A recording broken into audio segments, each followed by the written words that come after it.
Welcome to my new blog. તો આજે હું તમને તીખા ગાંઠિયાની રેસીપી આપવાની છું. તેની માટે મેં 2 વાટકી ચણાનો લોટ લીધો છે, અડધો વાટકી મેં પાણી લીધું છે, આ 1/3 કપ જેટલું કાશ્મીરી લાલ મરચું લીધું છે, સ્વાદ પ્રમાણે મીઠું નાખીશ, અજમો છે અને હળદર છે.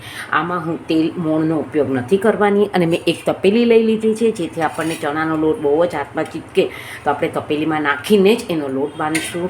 અને આપણે આ પાણીમાં જ લાલ મરચું નાખી દઈશું.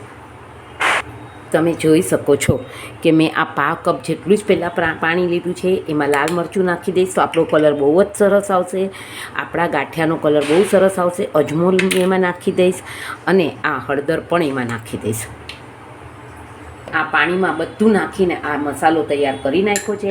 આ પાણીમાં મસાલો કરવાથી આપણો ગાંઠિયાનો કલર સેમ લાલ કલરનો જ આવશે. ને આમાં થોડોક હું મરીનો ભૂક્કો પણ નાખીશ. અને હવે આપણે આ તપેલીમાં 2 વાટકા લઈ લીધો છે બેસન. હવે હું એમાં સ્વાદ પ્રમાણે મીઠું નાખી દઈશ.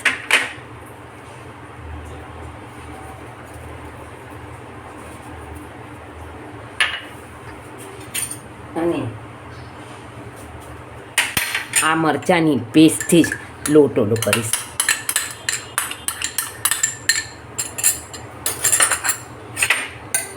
જોશે તો જ આપણે ઉપર પાણી નાખશું. આમ કરવાથી આપણો લોટ હાથને ચીટકતો નથી. આપણે 2 વાટકાની સામે અડધા વાટકાની પેસ્ટ બનાવેલી મરચાંની હજી આપણે 1/4 વાટકા જેટલું પાણી જોશે.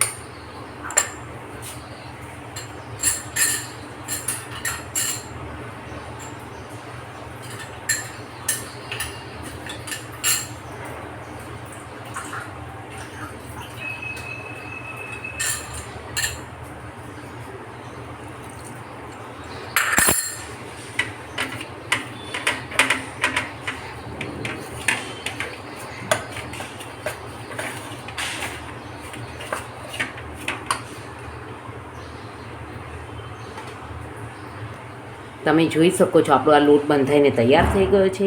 હવે હું આને ઘીથી ગ્રીસ કરી લઈશ. તમે જોઈ શકો છો કે આપણું આ તેલ પણ ગરમ થઈ ગયું છે. તો આપણે 2 વાટકી ચણાના લોટની સામે આપણે આ 2 વાટકી આપણો બાઉલ હતો એની સામે એક્ઝેક્ટ 1 વાટકું પાણી જોયું છે. એમાં મેં અડધો વાટકી મસાલો નાખીને પાણી બનાવ્યું, જેનાથી આપણે જે ગાંઠિયા પડશે એનો કલર સેમ લાલ થશે. આપણું તેલ એકદમ સરસ ગરમ થઈ ગયું છે. તો હવે હું એને ધીમો કરી અને એમાં ગાંઠિયા પાડીશ. તો તમે જોઈ શકો છો મેં આમાં ગાંઠિયા પાડી દીધા છે. હવે હું આને સાવ મીડિયમ ગેસ ઉપર જ થવા દઈશ. ને તમે જોઈ શકો છો આપણા ગાંઠિયાનો કલર પણ સરસ આવ્યો છે.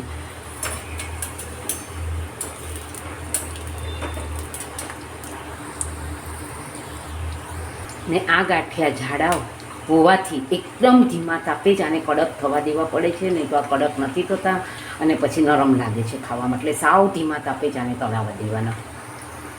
તો તમે જોઈ શકો છો કે આપણા આ ક્રિસ્પી ગાંઠિયા તૈયાર છે. એકદમ સરસ કરા થયા છે અને જોઈ શકો છો એકદમ ખાવામાં બી બહુ જ સોફ્ટ છે. તો thank you for watching my video. Like, share and subscribe. અને બહાર જેવો જ રેડ કલર આવ્યો છે. C you tomorrow.